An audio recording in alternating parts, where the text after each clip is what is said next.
I don't know if you saw that, but something just came into my eyeball.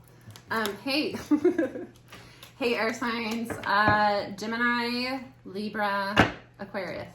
I had somebody that told me that they were an Aquarius and she thought that they were water signs. But I figure if you are, you know, to a point that you're watching a shaman, you hopefully are aware that Aquarius is an air sign. Especially if it is one of your own placements. If not, you learn something new every day. Hi guys, thanks for being here. Thanks for subscribing, supporting me. If you want to connect with me further on a more intimate level, join me on Patreon. I post weekly channeled messages and advice that you can use in your spiritual practice. I also do exclusive readings there weekly, and I'm going to start to do more often on Patreon. I also offer mentorships through Patreon. You guys can check that out if you're interested. My website, thisheartsvoyage. You can book a personal reading with me, or if you would like to check out any of my tools that I make for you guys. I just released a line of goddess candles. I'm super excited about these.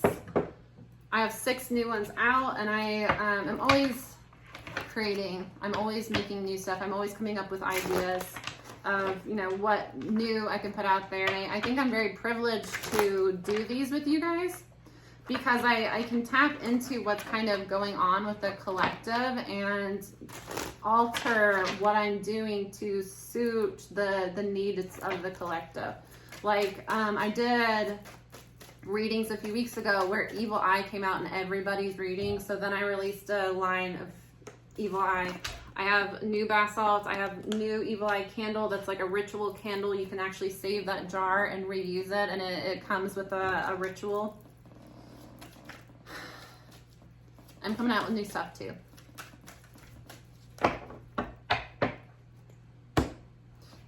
On Patreon, there is an exclusive coupon just for my patrons there. It starts at $3. I don't think that's that bad. Anyways, it's kind of like stuff like that can slip by. Have you ever? No, we're getting off track. Something that would be helpful to you if you have a difficult relationship with money or you have blockages with money.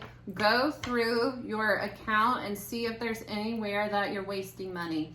Because money is an energy and you have to develop a relationship with that energy. So if you have an attitude towards money that money is difficult to come by, or, you know, I get money but I can't keep money, or, you know, I grew up in a very disadvantaged, poor area, and a lot of people around here have an attitude that people with money are bad. That having money makes you a bad person and that you're like stuck up and an asshole. So anybody that finds success, they're bad. I've had people that I grew up with that I had really loving connections with stop talking to me because I went to college. Went to a 4-year college out, you know, not a community college, and then, you know, I went to Virginia Tech, which is not even a bougie school, but I've lost relationships because of that. That's crazy. Yeah. But if you are struggling with money, go through your account and see if there is any subscriptions that you forgot about that you're paying every month, because you're bleeding money, and that's not a good energy. So if you know, subscribe to something because, you know, you could get a discount, and then, you know, or like you did and they get you with that, the 30-day or the 60-day free trials, go and make sure that you're not doing any of that. And if you are, cancel it immediately. The more that you show that you respect and value money, the more it'll come to you and the more it'll stay with you. If you have this energy towards money that, like, it's bad, it makes people bad. Money doesn't corrupt people. Corrupt people go after money more aggressively and then use money to take advantage of others and to harm others. That's money is a tool for them. You know, that doesn't make money bad. That makes a bad person has money, they have greater influence. but good people having money gives them greater influence. So wouldn't money want to go to people that are going to use it to help others and use it to develop, develop a spiritual business? It's a lot of people get into a spiritual work and then you struggle to make money because people constantly ask for free stuff. You know, they will see how much my readings cost and try to manipulate me into doing a free reading for them. Like my time is not valuable and that my skills aren't valuable. And that's what you're saying to me. You know, it's different than like, I really, really want a reading from you, but I'm struggling financially. Is there any way you can work with me or do a payment plan? That's very different from getting in my inbox and trying to manipulate me. And that's something that a lot of spiritual workers deal with, that people feel like, well, if you're working for spirit, you should do it for free. And my answer to that is always, did you know that your preacher is earning a salary?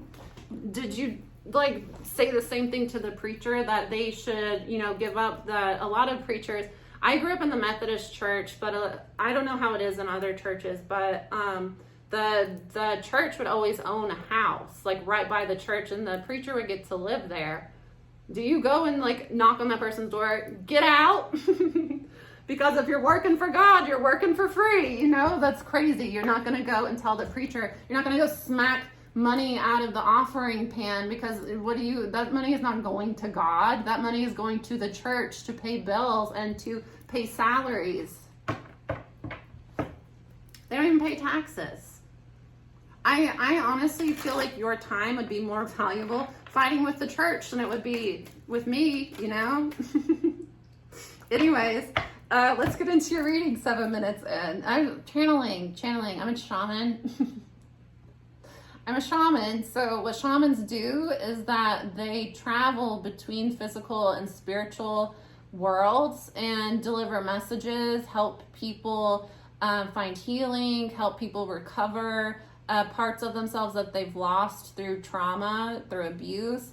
They help people remove curses, remove spell work, remove entity attachments. That's really what I do. I'm a legit shaman. So shamans use divination in order to do those things, in order to help. Oh, you have this going on. You have an attachment we need to deal with. You have somebody doing spell work on you and we need to resolve that. You need to do some protective work. Oh, this is something that you've lost along the way and we need to help you reclaim that part of yourself. It's not get to the cards so I can stalk my ex. Please, for the love of God. You are lost. This is not your neck of the woods. You're lost.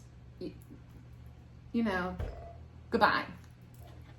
Channeling, it's for people. Somebody was having money problems. Somebody has a spiritual business and they are struggling to charge what they're worth, but that's part of it. You're manifesting what you're telling the universe that you are willing to accept. So if you're finding that you're not happy with your finances, you're not happy with your job, you're not happy with your relationships, what within you is pulling this reality into your physical surroundings? If your relationships are not bringing you happiness, what's going on within you? Are you not expressing yourself? So you're not letting these people know, what you need? Are you hiding parts of yourself? So you're attracting people that vibrate with hiding. that vibrate with we're all just pretending to be somebody else, because that's not good. Somebody is wanting to hold on to you because they know that you're an empress. And when you give them time and attention, it makes them happy. This is somebody that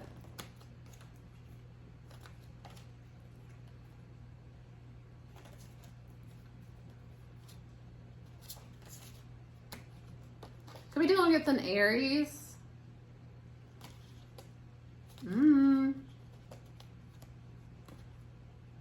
Okay, this is a lot.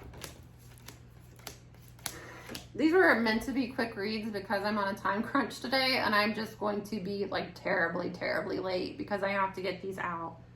And I just got to flow with it. Somebody wants to hold on to you because they know that you're an empress and they know that you're very fruitful. And I get that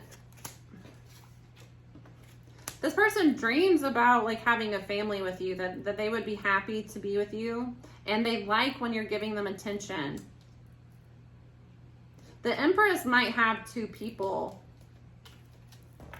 You might have two different people here.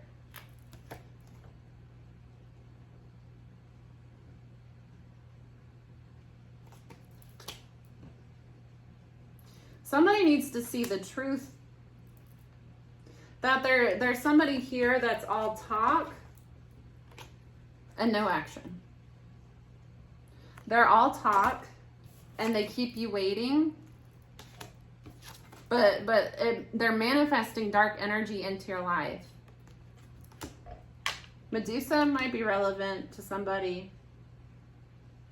This person is trying to hurt your fertility is what you don't understand. There's somebody here that wants to have a child with you because they feel like if they had a child with you, they would look good to other people, and they want to be able to use you for your money. This is a feminine. There is a masculine that wants to get you pregnant so that they can, use you basically. They feel like they would be happy to have children with you, but this is a sinister. They're trying to control this situation. It's an Aries placement. They're trying to control you here, and there's a lot of secrets. There's a lot of lies going on. I get that at one point you had feelings towards this person. You wanted to be with this person, but there was a tower when you met a soulmate. You met a soulmate, and through meeting the soulmate, you've had clarity here. That this past person isn't your real person. That they were just putting on a show to hold on to you. And that, yeah, they wanted to marry you. They wanted to have kids with you. That's because they feel like they would be well financially. You might make money. You might be somebody that is like, you're in a profession that makes a lot of money. You're somebody that's really smart. You're somebody that's really driven.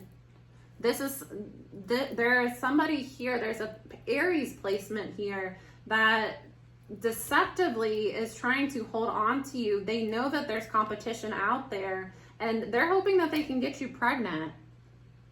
This is like poke holes in the condom sort of energy here. They know you have somebody else that you have a stronger soul connection with, and they're willing to, do a pregnancy trap here. It's a man. The stealthing. That's what it's called when during intercourse, a man will hide and take off a condom and not tell the woman. And act like they were wearing a condom the whole time. It's a form of rape. It's rape because that woman did not consent to unprotected sex with you. Yeah, that's rape. You raped her.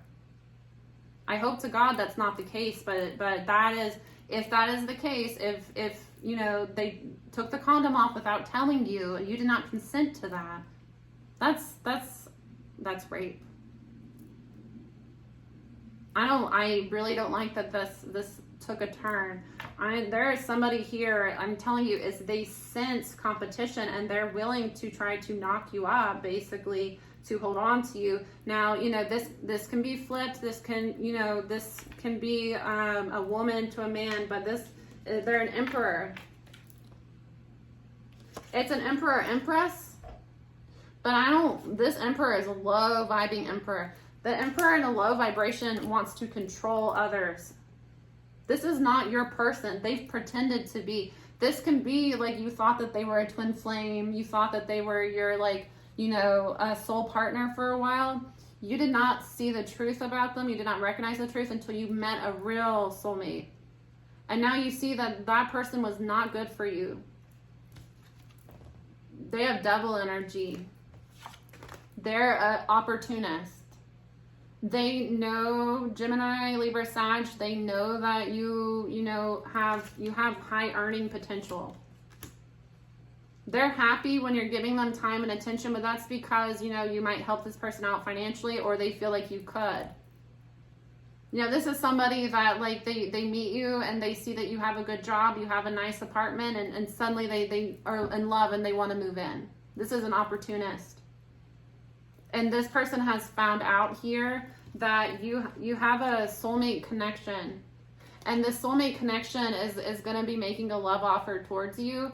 And it's going to bring public victory. It's going to be a very healthy, beautiful relationship that's going to be celebrated by people around you. And with Nest here, I get that with the soul connection, you two are going to, it's going to move, not like fast, alarmingly red flag fast, but I get that you're both going to be on the same page because this is your soul connection. This is a person meant for you. So the person that God intended for you, they're not going to come into your life and everything's going to be perfect. There would be an amount of growth and healing that would need to be done within the relationship, especially if this is your ex. But they would want the same things you want. So you're not going to meet your soulmate, your destined partner, and they want a completely different life than you do. You're going to find that your values and your morals are in alignment, that what you would like out of life is in alignment. Typically the type of house you want, where you, and it doesn't have to be the specifics, but your lives, your ideal life would align with their ideal life. So you meet somebody and you're both ready for a serious connection. You're both ready to take it forward, and you're both serious about each other. It would naturally advance. There would not be, resistance. The only resistance would be this third party that you have to heal from, because they cause you a lot of anxiety, and I get that they've caused you anxiety towards relationships. For some of you, it's a Aquarius dealing with a Leo. That's your real person. That's the person that, again, is your ideal person. That's your fated connection here. The star is a fated event. Leo is not Leo. The strength card is Leo, but it's resisting, and it's finding the strength within yourself to align with what you really want. At some point you thought you were going to be with this ex, but it's been revealed to you that they're all talk. They breadcrumb you. And I get that this person is very sexual towards you. That's always a red flag to me. That's a major red flag to me. Is when, we just met, we haven't even met in person, and you're already getting sexual with me. It's a major red flag to me. It makes me super uncomfortable. It makes me super uncomfortable. If, like, especially if somebody's, like, acting like, this happened to me recently, like, somebody acting like, but I really like you and I want to get to know you more, and not allowing me to be like, I'm not interested, is like, you don't know me. We never had an actual conversation. Everything was very, like, fluff. And then you get sexual all of a sudden, and it makes me uncomfortable. This is somebody that they breadcrumb you, and they, like, try to, like, sext you a lot. It's because they're trying to initiate a sexual encounter so that they can knock you up. Somebody here, I'm getting that this person tries to figure out, like, they have kind of your ex, your past person that you were dealing with. At one point, you might have been in a relationship, thought you were going to be with this person. They have issues. This is somebody that their happiest life they see with you, but not because they love you, because they think she or he is going to be rich, and I would be able to be like a stay-at-home dad, I would be the stay-at-home mom, and they would take care of everything. And and not in a they love you and they want to be with the kids. This person is lazy, and they're trying to look for an easy way out, and they see you as an easy target that they can latch onto. And I'm telling you, for some of you, this person is to the point that they're trying to figure out when you're on your period so that they can hook up with you when you're ovulating. Be careful. And I get that they deal with a lot of women behind your back too. For some of you, there's 3 women involved. They deal with 3 different women. So, you know, they might have a current girlfriend. They go to you. They have another ex that they deal with too. And it's just like this person is just looking for somebody to bind themselves to through a child. Wild. These are going to be quick readings. If you want more from me, check me out on Patreon. I always want to find some sort of resolution for you, but I have to stop doing that because it makes my readings like an hour long. So I'm going to have to start cutting them off here and just doing long readings on occasion or doing them on Patreon because it's making it to where I can't post as much as I want to. And I feel like people like shorter readings anyway. What's going on is that be careful. Somebody is breadcrumbing you, and they like are always sexual. Every time you talk to them, they're wanting to sext, they're wanting photos of you. And I'm getting that they might be trying to like poke and prod into like seriously like your cycle. I don't know. You know, they might ask you to hang out. You say, oh, can't, I'm on my period. They want to hang out when you're ovulating then. You know, this person is weird. They have weird vibes. And it's really because you're the star here. So you're like, you have a lot of star energy. And I get that when you're around people, people have fun with you. With the 3 of Cups, you have a very fun personality and you get a lot of attention. And I get that you are going to be in the public eye. You're going to be a very successful person. And you have somebody that has their eye on you, but they're kind of delusional about it. They have a major ego, and it's like, narcissists do this, you know? I've seen somewhere that says nobody falls in love faster than a narcissist looking for a new place to live. Devils that cut the deck. Told you. Somebody's wanting to chain themselves to you. You have a soul partner, and you know that that's a soul partner, and since you've met that soul partner, you have not been able to look at this past person the same. It's just a test. They're going to be coming back towards you as a test. Don't be physically intimate with them. Don't be physically intimate with anybody with dark energy because you don't want to tie that energy, you know, into your energy body. But avoid this person at all costs. Crazy. I hate that. Hate that for you. Hate that for me. All right, guys. I'm gonna let you guys go. I always want to, like, when there's drama, I have something planned for you, Gemini. I have a messy reading. I've been wanting to do a messy reading. I did a spell work reading, a long spell work reading on my Patreon, and because I feel like, I don't know. Sometimes I just get in I have an Aquarius Mercury, and sometimes I get in a, like, energy where I want to stir the pot. I just want to, like, Aquarians know. I feel like Geminis do too. Libras have that, like, you want harmony in your relationship, so you don't want to create chaos. Gemini and Aquarius like to create chaos and then watch it unfold. And it's something that I can't help, you know? That's why I got into tarot, because I like to know everything and then act like I don't know. Not in a mean way, not in a manipulative way. I just like to know everything. Aquarians know. You just like to know. Geminis know. Geminis are the ones that know all the hot goss. I'm going to do something special for you next week, Gemini, because as I have said, Gemini is my favorite sign. My favorite sign are Geminis. Every person that I have ever, like, met and been like, we are best friends, I always find out that they have Gemini placements. Every single time. Every time. All of, like, my friends that, like, it's just every time I hang out with them, I know we're gonna have fun and I know we're gonna laugh. Like, the people that can make me laugh until I'm, like, gasping for air and my stomach hurts, Gemini, every single time. I love you guys a lot, and I want to do something for your birthday, and I just feel like being messy, and I know you guys vibe with it. So I'm going to do something for you next week, and it'll be fun for me. Hopefully for you, because, you know, I feel like finding this stuff out, you usually already know it. You know, you already know it, you already vibe with it, and it's just confirmation for you. If it's a complete flabbergast, it's probably not your reading. I feel like tarot is usually just confirmation to help you know that you're not crazy and what you've been feeling is real. Anyways, I gotta cut it off. I gotta go. Love you guys. See you again soon. Bye.